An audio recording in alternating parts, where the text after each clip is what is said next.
C'est parti pour la solution. J'espère que vous avez au moins essayé. Vraiment, l'important là, c'est de faire marcher ces neurones et d'essayer de trouver des solutions. Alors, on commence avec un élément nav. Je vous avais dit, un élément qui respecte une certaine sémantique. On crée une navigation, on utilise un élément nav. Ensuite, on crée une liste comme ça, tout simplement, une liste UL. Et à l'intérieur, on va avoir des LI qui auront eux-mêmes à l'intérieur des liens comme ça, des liens. Ok ? On appuie sur Tab ici. Le lien pointera vers rien, mais si on est sur un vrai site comme on produira plus tard dans la formation, on le fera pointer vers des parties de notre site. Alors, juste, je suis un peu maniaque. Voilà, on va faire ça. Très bien, voilà, super. Donc ici, j'avais écrit par exemple accueil, c'est-à-dire on va mettre du texte qu'on met sur différentes sections d'habitude. Donc là, encore une fois, maj, alt, flèche du bas pour dupliquer tout ça. Accueil, service par exemple, on propose des services, on propose un à propos. Pour écrire le A majuscule, accent grave, vous appuyez sur alt 183, hop, et ça vous écrit comme ça, un A. Ce sont des petits codes que vous pouvez retrouver sur Internet et qu'à force de les utiliser, vous les mémorisez. Contact et newsletter, on imagine, voilà, hop.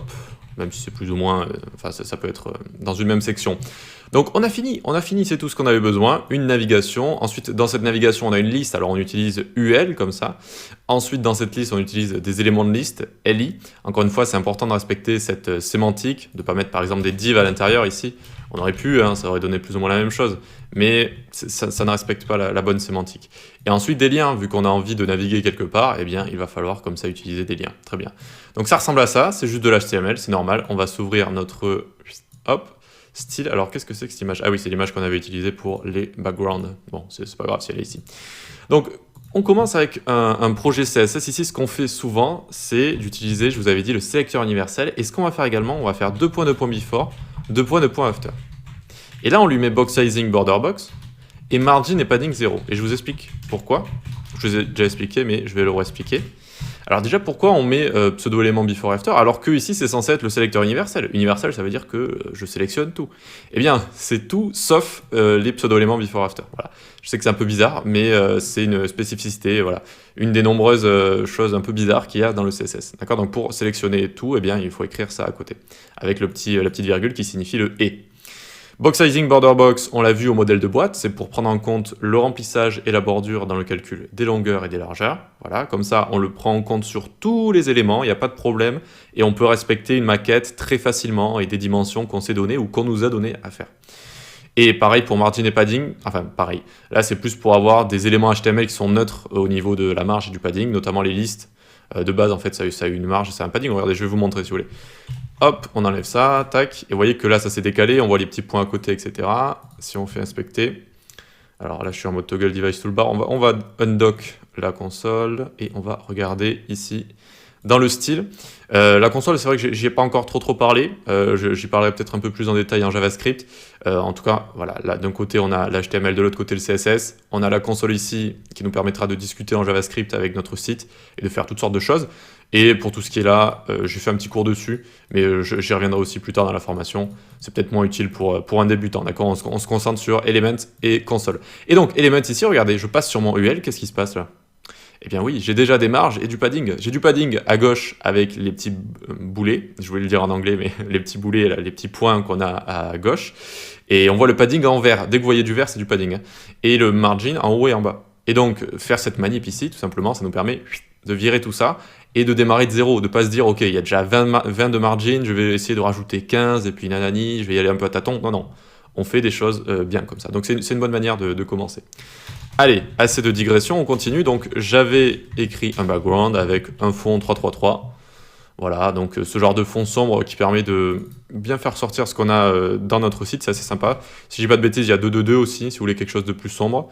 Et si vous voulez un peu tester, vous passez votre souris dessus. Et alors regardez, vous avez le sélecteur ici, et puis vous le descendez un peu par exemple comme ça. Tac, si vous voulez du plus sombre, ou vous pouvez remonter également, tac. Et si vous voulez l'hexadécimal, vous cliquez, et là par exemple c'est 2A, 2A, 2A. Et normalement, on peut écrire ça, ou ça. Non, 2A, 2A, tac. Ah non, ça fonctionne pas, le petit raccourci. Je voulais vous faire le petit raccourci, mais ça fonctionne pas. Il faut écrire 2A, 2A, 2A. Très bien, donc on reste sur du coup 3, 3, 3. Hop, et on va mettre un font family. des polices d'écriture très bien supportées, Arial Helvetica sans sérif, voilà, ça c'est fait. Ensuite, notre barre de navigation, eh bien on va lui donner une hauteur de 70 pixels. Alors là, ça dépend un petit peu des barres de navigation, mais en général, on est dans ces eaux-là. Et une width de 100%. Une width de 100%. Et enfin, un background de F1, F1, F1, pour bien repérer... Ah, j'ai ouvert une page à côté, j'avais mon YouTube, hop, F1, F1, F1, tac, pour bien faire ressortir tout ça. Tac, donc on a notre navbar blanche ici qui ressort très bien, c'est super. On s'occupe de la liste maintenant à l'intérieur, UL. On lui donne une width de 100% et un text align center.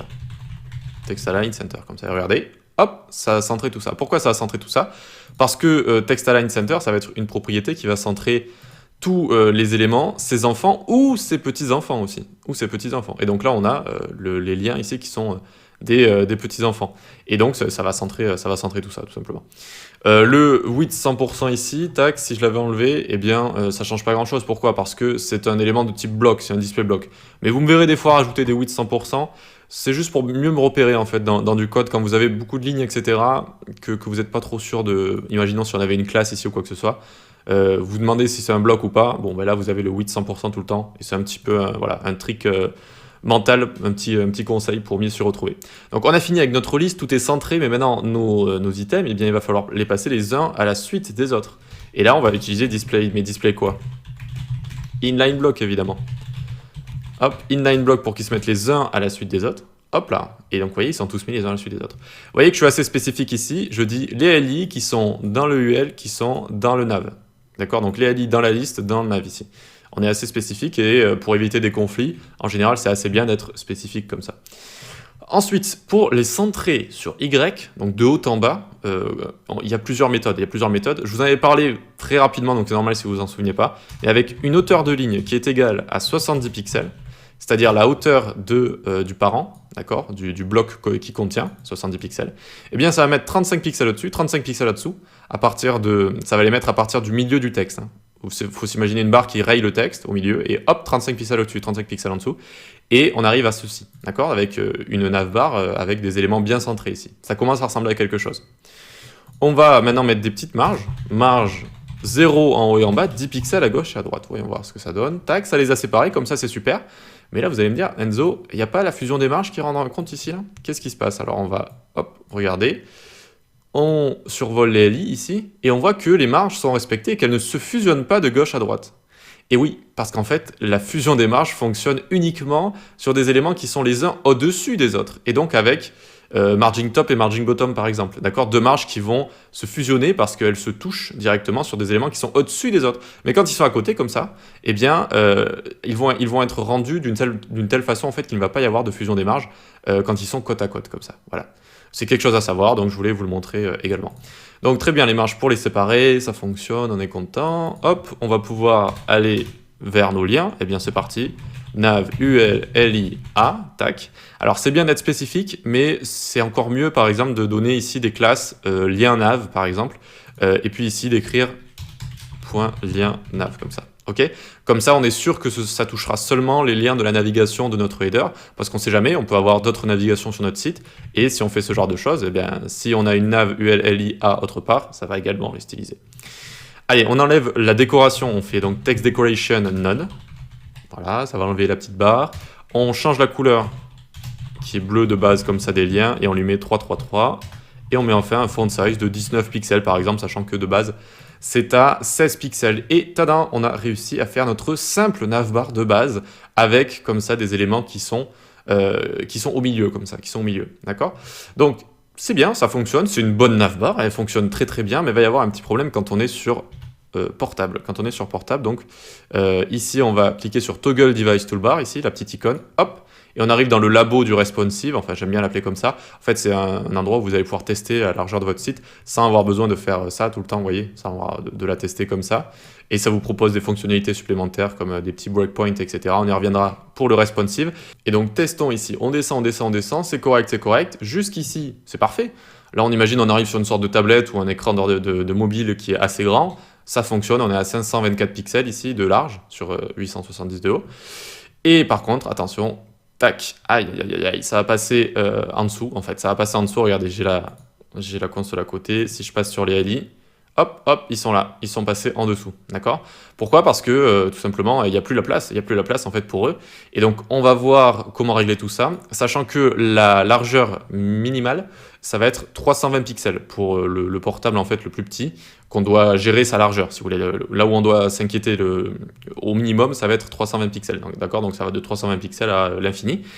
Et en fait, ça va être la partie responsive qui va nous permettre de régler tout ça. C'est-à-dire qu'on va utiliser des media queries. Ce sont des sortes d'instructions qui vont dire, par exemple, à partir de ici 564 pixels, je vais réduire la taille du texte, par exemple. Et où je vais créer un menu responsive, c'est-à-dire je vais faire apparaître un petit bouton ici. Vous voyez, quand ça fait ça là. Et la personne pourra cliquer sur le bouton et ça fera dérouler un menu ici, d'accord? Au lieu d'avoir les menus, les items les uns à la suite des autres. Voilà. Donc on verra ça dans quelques sections, vous inquiétez pas. En tout cas, pour l'instant, ça marche très bien. Et c'est juste pour les petits portables que ça fonctionne pas trop. Donc bravo déjà, c'est très bien comme ça. Allez, on peut passer à la suite.